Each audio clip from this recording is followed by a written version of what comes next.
2009 Saludatorian is a member of the National Honor Society and the initiator and leader of ASFG's Operation Smile project. Not only has she amassed a superior scholastic record that speaks for itself, AP Scholar with distinction in College Board, Hispanic Merit Scholar, among many others, but she has also displayed outstanding leadership as a community contributor at ASFG. She is without a doubt one of the best students and citizens to have studied at the ASFG and its illustrious 100 years of existence. Harvard University is indeed very fortunate to have been chosen as the place where she will pursue her bachelor's degree. Ladies and gentlemen, please welcome the ASFG class of 2009 Saludatorian, Megan Verlage para su.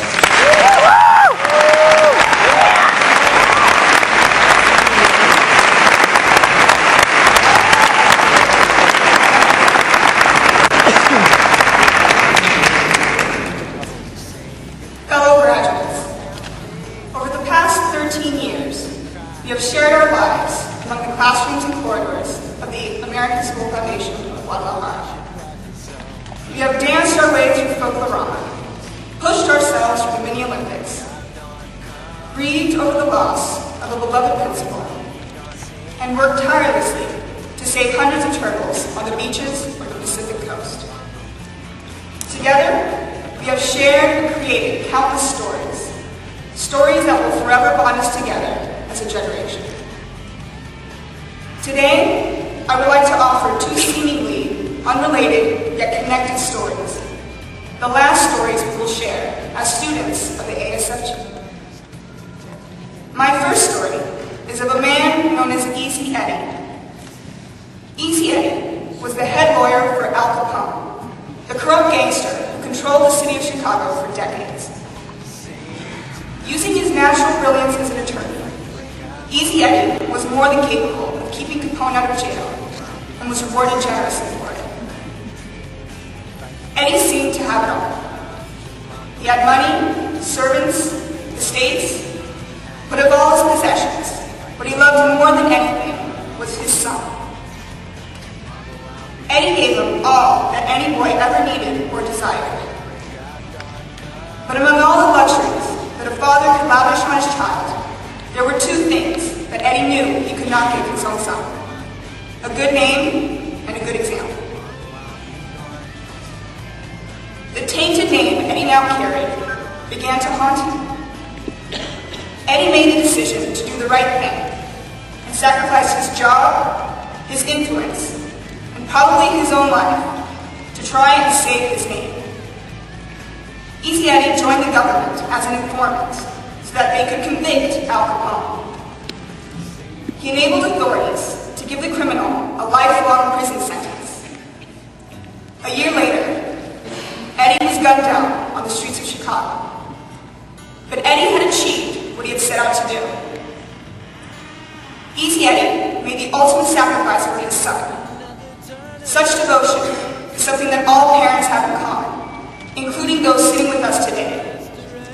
Let us now stand and applaud our own devoted parents.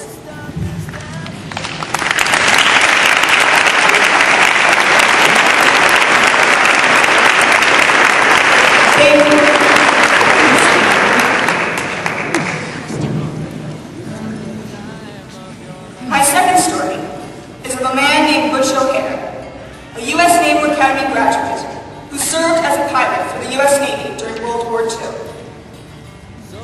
While on deployment, Butch took to the air on February 20th, 1942 with his squadron, only to find that he was low on fuel and had to return to the ship.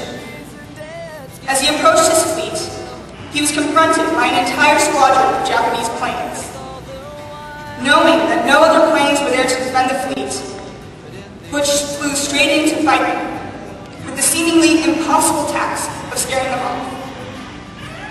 After destroying 5 enemy planes, the rest of the Japanese squadron fled, and Butch returned safely to the ships he had just saved. For his patriotic valor, Butch was awarded the very first Congressional Medal of Honor, the highest decoration of the United States.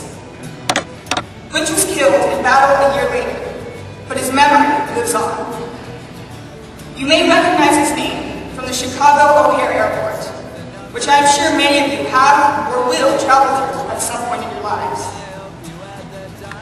You're probably asking what these two seemingly unrelated stories have in common. Butch O'Hare was Easy Eddie's son.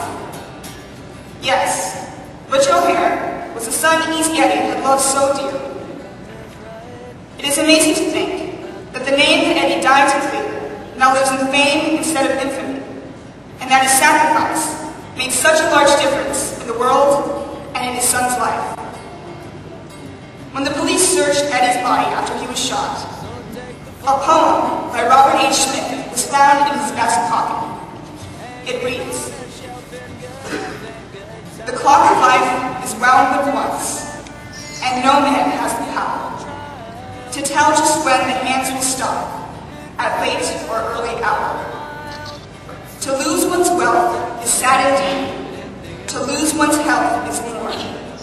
To lose one's soul is such a loss that no man can restore.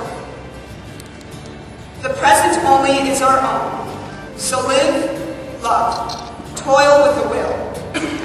Place no faith in tomorrow, for the clock may then be still."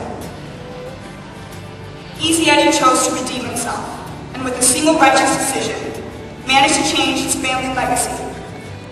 Butch O'Hare is immortalized in the annals of U.S. history. Both father and son fought and died for something they believed in. And so, my fellow graduates, I leave you with a message of Carpe Diem.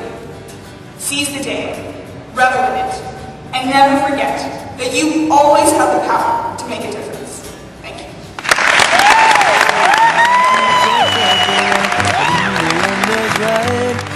I hope you had the time of your life.